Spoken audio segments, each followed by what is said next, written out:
जय श्री राम। शंखनाद में आपका स्वागत है। ममता बनर्जी के प्रिय वकील कपिल सिब्बल, अभिषेक मनु सिंघवी, मनेका गुरुस्वामी, ये ममता बनर्जी के खास वकील जो हैं उन्हें कुछ राहत नहीं दिलवा पा रहे हैं। चाहे ईसी का मामला हो, ईडी का मामला हो, सुप्रीम कोर्ट में जाते तो हैं लेकिन वहां पर सिर्फ डांट पड़ती है, चेतावनी मिल रही है जजों से, सवाल उठा रहे हैं, कड़े कड़े सवाल उठा रहे हैं जज। या ईडी की बात तो बाद में है, लेकिन जिस तरह की दलीलें ये देते हैं उसमें खुद जज, यहाँ तक कि सीजेआई भी इसी के मामले में इन पे ही सवाल करते हैं और इन्हें चेतावनी तक देते हैं।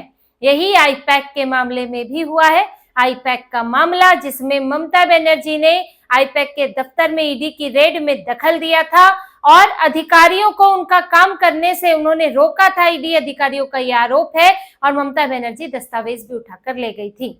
अब ये मामला तो सुप्रीम कोर्ट में है और सुप्रीम कोर्ट में इस पर फिर से सुनवाई हुई और कपिल सिब्बल कमान संभाल रहे थे, अभिषेक मनु सिंघवी कोलकाता पुलिस की तरफ से मौजूद थे और यहाँ पर इन्होंने, कपिल सिब्बल ने दलील देने की कोशिश की कि आर्टिकल 32 तो इसमें लागू ही नहीं होता है।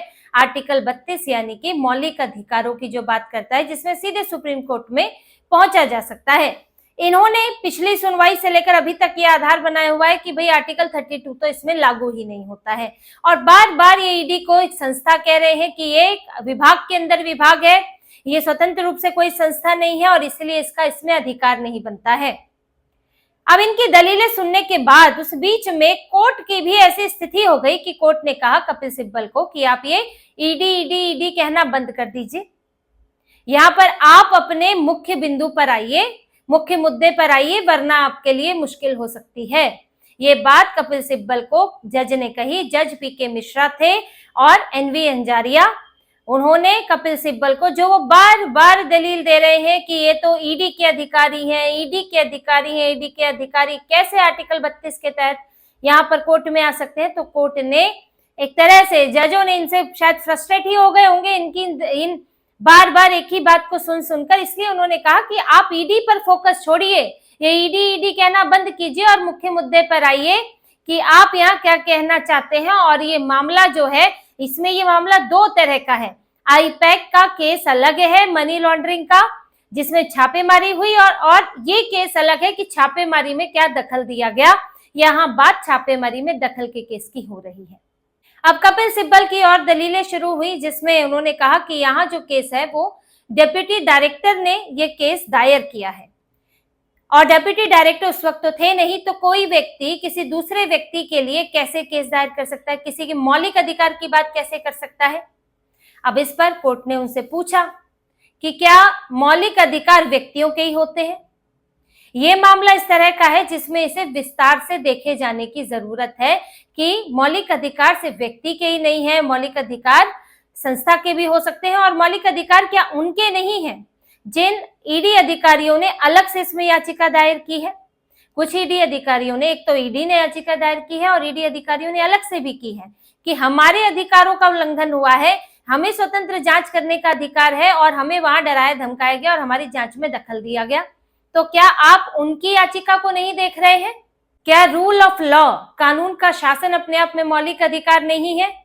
तो आप इसके दायरे को संकुचित नहीं कर सकते हैं इस आधार पर, क्योंकि देखिए वहां पर जो जांच करने गए वो सिर्फ एक संस्था जांच नहीं करने गई थी, ईडी अधिकारी भी गए थे, उनके भी एक अपने अधिकार। उन्होंने यही कहा कि अधिकारी है, इसका मतलब ये नहीं है कि वो भारत के नागरिक नहीं है और उनके अपने मौलिक अधिकार नहीं है।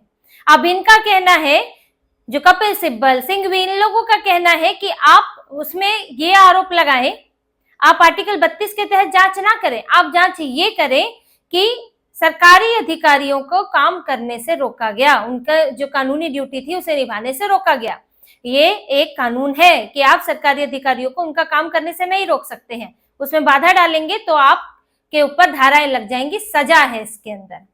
लेकिन आप इसकी शिकायत करते कहाँ हैं? देखिए, अगर ईडी किसी राज्य में गई है जांच करने के लिए, उसे किसी न किसी राज्य में तो जाना ही होता है।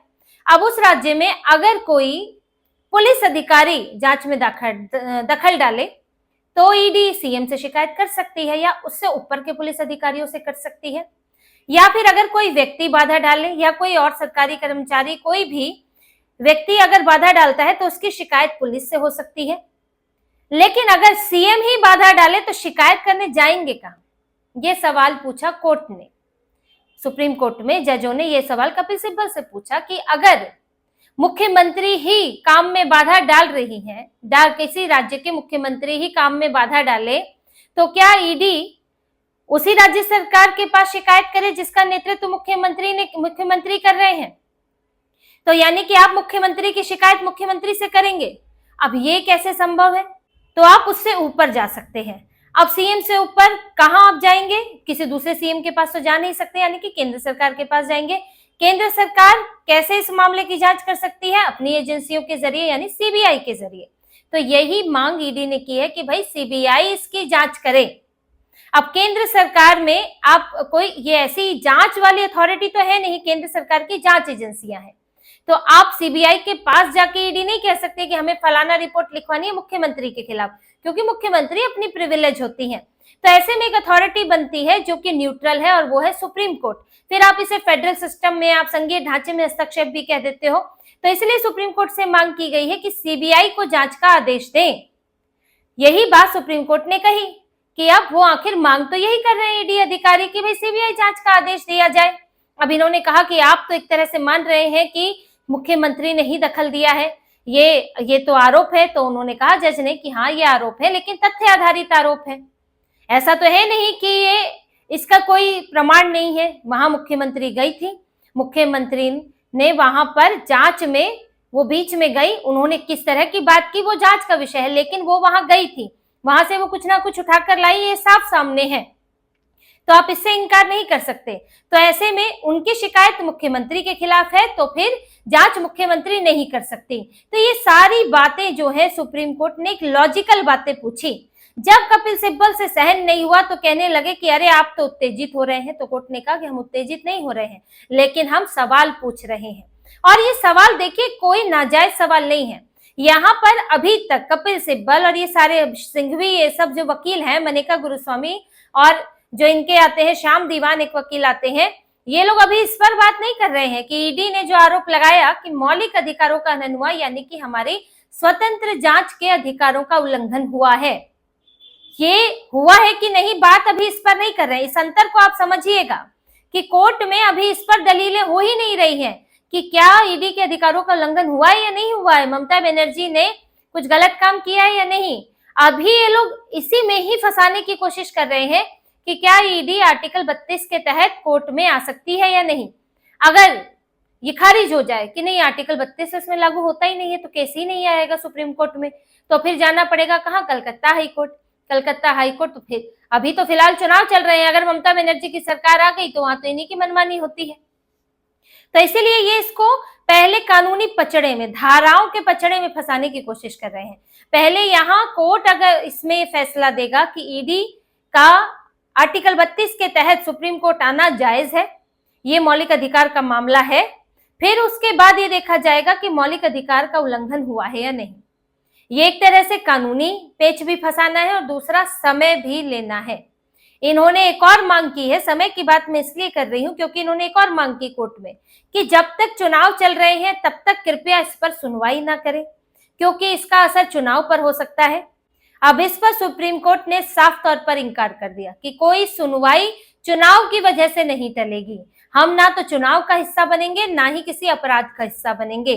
जो चल रहा है वैसा चलता रहेगा। हालांकि इसकी तारीख जो है अब 14 अप्रैल दी गई है, क्योंकि ये सुनवाई अभी पूरी नहीं हुई है। यहाँ पर अभी इनकी दलीलें हैं, फिर ईडी की भी दलीलें होंगी, उसके बाद कोई फैसला आएगा।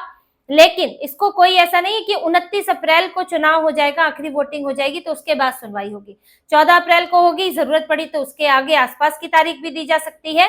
लेकिन सुप्रीम कोर्ट ने ये जरूर तय कर दिया है कि चुनाव पर आपका इसका असर होता है या नहीं होता है, ये देखना सुप्रीम कोर्ट का काम नहीं है। सुप्रीम कोर्ट का काम ये है कि कानून का पालन हो, और जिसने कानून का पालन नहीं किया है उसके खिलाफ कार्रवाई हो। बाकी चीजें आप जाने, आपकी पार्टियां जाने। भाई अगर मान लीजिए 23 अप्रैल से पहले, 29 अप्रैल से पहले ममता बनर्जी के हक में कुछ आ जाए, तो क्या उसका फायदा उन्हें नहीं मिलेगा?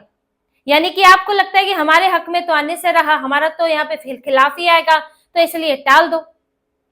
तो इसीलिए ये लोग टलवाने की कोशिश भी करते हैं, समय देरी में करते हैं, कभी इनको बुखार भी हो जाता है, कपिल सिब्बल बीमार भी हो जाते हैं, तो टाइम बाय करने की इनकी कोशिश होती है। और इस मामले में जैसे अभी तक आसार दिख रहे हैं, तो सुप्रीम कोर्ट इनसे सहमत होता हुआ नहीं दिख रहा कि ये जिस तरह से जो मौलिक अधिकार हैं उसके दायरे को सीमित करने की कोशिश कर रहे हैं आर्टिकल 32 को, कि सिर्फ कोई व्यक्ति या संस्था ही कर सकती है। और इस मामले में भी आप जाए मुख्यमंत्री की शिकायत मुख्यमंत्री से करें, तो ये फिलहाल कोर्ट को हजम होता हुआ नहीं दिख रहा है। सुप्रीम कोर्ट भी ये देख पा रहा है कि मामला मुख्यमंत्री के खिलाफ है, तो जांच मुख्यमंत्री से ऊपर की अथॉरिटी ही कर सकती है। यानी कि मुख्यमंत्री देखिए जांच किससे कराती है, मुख्यमंत्री जांच कराती है अपनी पुलिस से, और तो मुख्यमंत्री खुद तो जांच नहीं कर सकती है। तो यानी कि पुलिस से बड़ी जो जांच एजेंसी है, जांच अथॉरिटी है, वो ही इसकी जांच कर सकती है। अब पुलिस से ऊपर तो सीबीआई करेगी इसमें, तो इसीलिए सीबीआई की मांग की गई है। और सुप्रीम कोर्ट भी लग रहा है कि वो पहले तो इसे आर्टिकल 32 के तहत संभवतः कि इसे सही ठहराए, और फिर उसके बाद ईडी के मौलिक अधिकारों की बात हो, और फिर यहाँ पर जो दस्तावेज और ये सबूत उठाकर ले गई हैं उनकी भी बात हो कि वो सबूत और दस्तावेज वापस दिए जाएं। इलेक्ट्रॉनिक दस्तावेज ले गई हैं, कागज ले गई हैं, अब जो भी बचा खुचा रहा होगा, इन्होंने तो काफी चीजों की सफाई कर डाली होगी, लेकिन जो भी होगा वो ईडी को वापस दे। और देखिए सिर्फ बात दस्तावेजों की अभी नहीं है, यहाँ बात ये भी है कि ये एक गलत परंपरा बन सकती है। जैसे उन्होंने पूछा, जजों ने कपिल सिब्बल से पूछा, मतलब राज्य सरकार से पूछा कि अगर आप केंद्र में होते और किसी राज्य की मुख्यमंत्री ऐसा करती तो आप क्या करते, आपके पास क्या विकल्प था? यही एक विकल्प था ना कि आप अपनी जांच एजेंसी को बोलें कि भाई इसकी जांच करो, या फिर सुप्रीम कोर्ट में जाते। और क्या करते आप क्या उसी मुख्यमंत्री की शिकायत उससे करते?